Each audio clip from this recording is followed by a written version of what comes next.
Eudeva es una gran editorial emblemática. Fue fundada por Boris Spivakov. Tengo aquí entre mis manos uno de los grandes libros que editó este año. El libro se llama Confidencias. Es un libro que reúne textos escritos por Hipólito Yrigoyen entre octubre de 1922 y 1924. Textos que permanecieron guardados por muchos años y que hoy forman parte del archivo histórico de la Casa Rosada. Tiene varios capítulos donde básicamente se explican parte importante del mapa conceptual y de las ideas de Hipólito Yrigoyen. Este libro tiene prólogo de Diego Barovero, quien es el presidente del Instituto Nacional Yrigoyeniano, que depende de la Secretaría de Cultura de la Nación. Diego Barovero, a esta altura de los acontecimientos, es un amigo personal y de derecho de autor, y tiene la gentileza de atenderme. Diego, ¿cómo te va? Hola, buenas noches, Damián, ¿cómo estás? Gracias.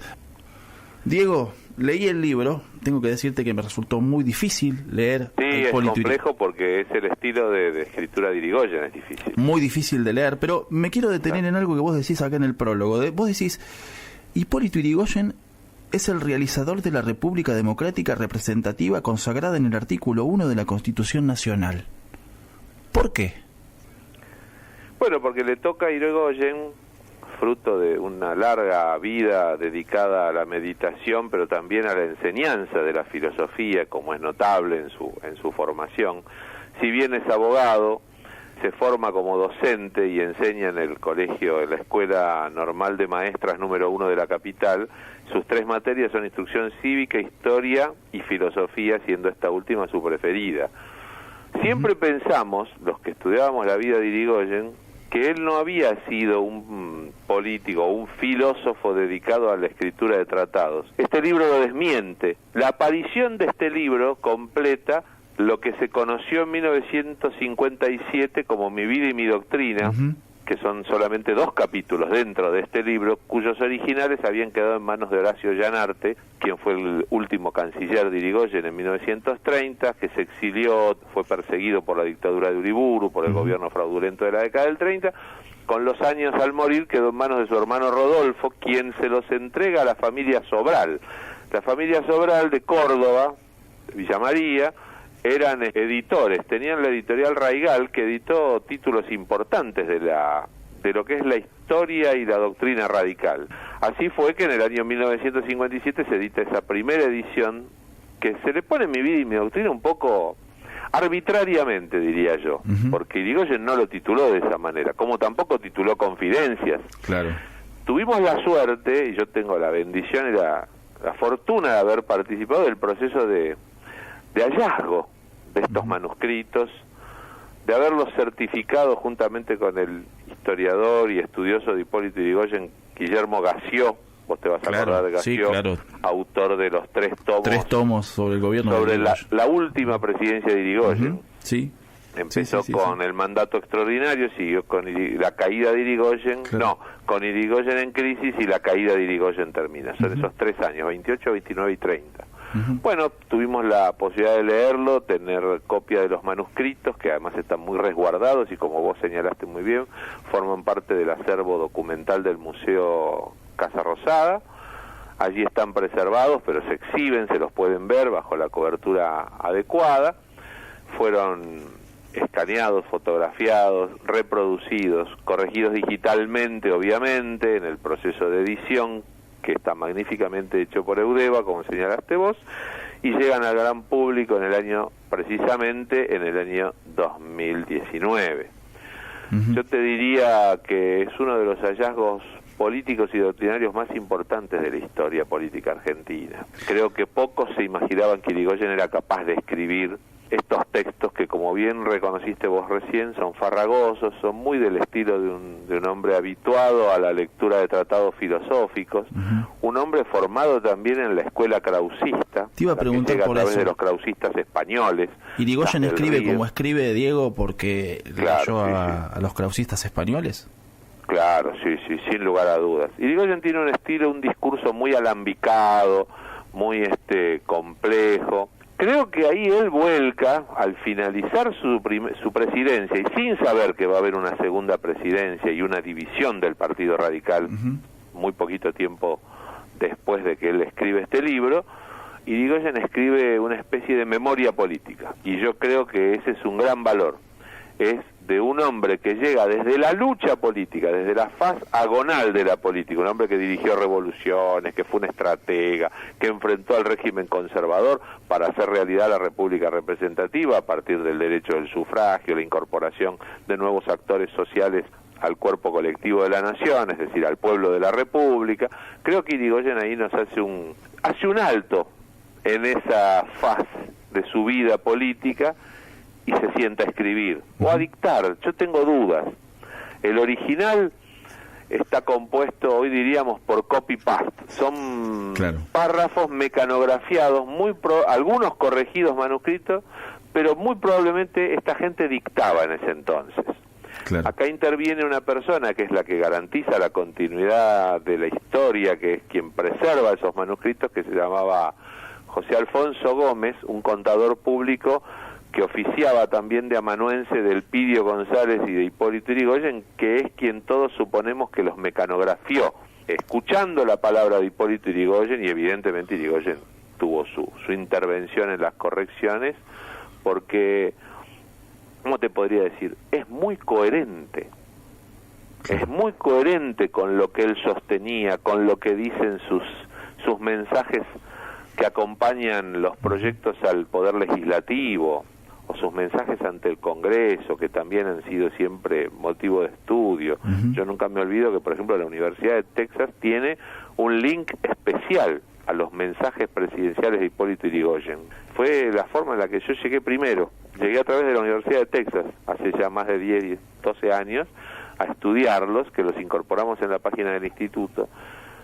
Fíjate, una universidad extranjera preocupada por las ciencias sociales argentina y americana, entendió que la figura de Yrigoyen, el pensamiento de Yrigoyen valían la pena tenerlos vinculados a la vida universitaria de esa casa de estudios, ¿no? Diego, vos sabés que leí este libro, y que, como vuelvo a decir, me costó muchísimo, muy difícil. Sí, cuesta porque hay que leerlo de a poco. De a poco, y a ver, un texto, alguna vez charlando también con otro profesor que vos conocés, César Arrondo, me decía, lo que pasa que, me decía César, lo que pasa que también Irigoyen ya era viejo en su forma de escribir para su época. Claro, exactamente. Para su época. Irigoyen es un hombre de mediados del siglo XIX, nace en 1852, es decir, que para cuando él escribe, cuando ya está terminando en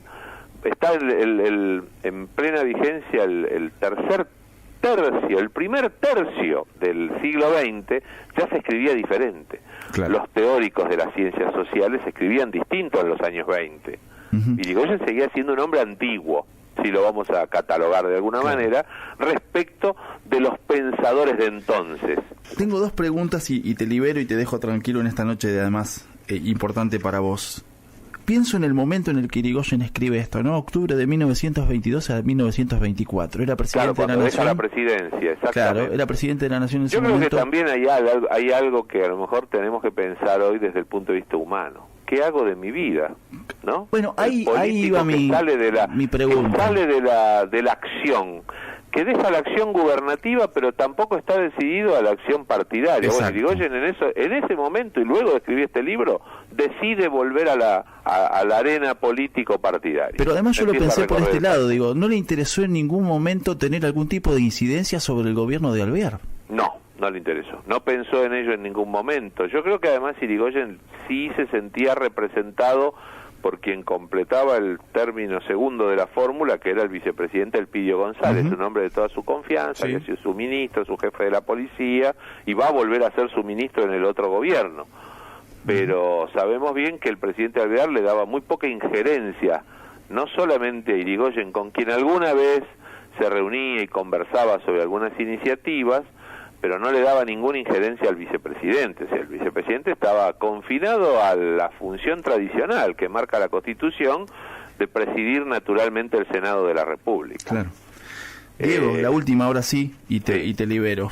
Este libro, enorme y muy importante, habla de doctrina, de régimen, de gobierno, de porvenir, de valores, de filosofía, sí, sin duda, de un montón de cuestiones que tienen que ver con la forma de pensar de Hipólito Yrigoyen, de intransigencia, de ciencia política, de conducta, ¿no? Del apostolado, de la visión histórica. ¿Por qué es importante hoy, después de haber encontrado estos manuscritos y haber tomado forma de libro, por qué tiene sentido hoy seguir pensando y seguir leyendo a Hipólito Yrigoyen?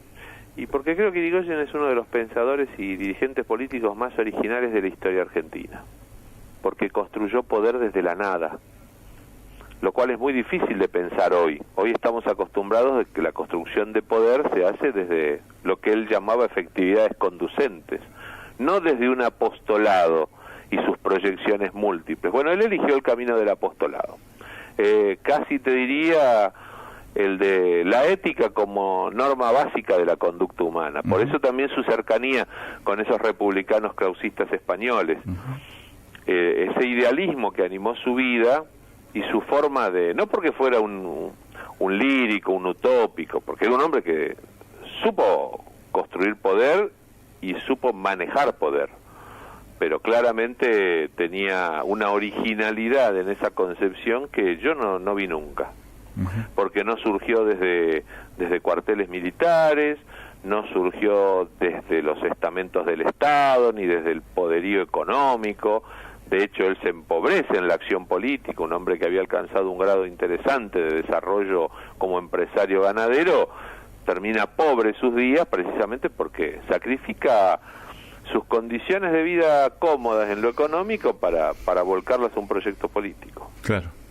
Diego, un placer charlar con vos como siempre. Para mí, Damián, gracias. Siempre es un gusto. Y cuando me enteré de este libro, dije, bueno, tiene prólogo de Diego Barovero, tiene prólogo de un amigo. Sí, es un honor, me lo pidió el director del Museo Casa Rosada, Luciano de Privitelli, un gran historiador argentino, profesor de la Universidad Torcuato Di Tella, y la verdad que me sentí honrado y feliz por poder escribir esas pocas páginas introductorias a esta obra que creo que es una de las novedades editoriales del año y sin lugar a dudas desde el punto de vista político, histórico y filosófico. Diego, muchas gracias por ayudarme a presentar este libro y quedo a disposición y el programa también para cuando quiera. Hay que leerlo igual, ¿eh? Sí, por Yo supuesto. sé que es difícil, como vos señalaste, hay que leerlo, pero hay que hacer el esfuerzo de leer de vuelta y por Yrigoyen. Sí, pero además, como vos decís, tiene un valor histórico incalculable. Exacto. Y lo más importante, o algo de lo más importante, lo editó una universidad pública. Exactamente, y una gran editorial de la Universidad Pública de Buenos Aires. Muchas gracias. Gracias a vos, Damián, un abrazo grande. Gracias.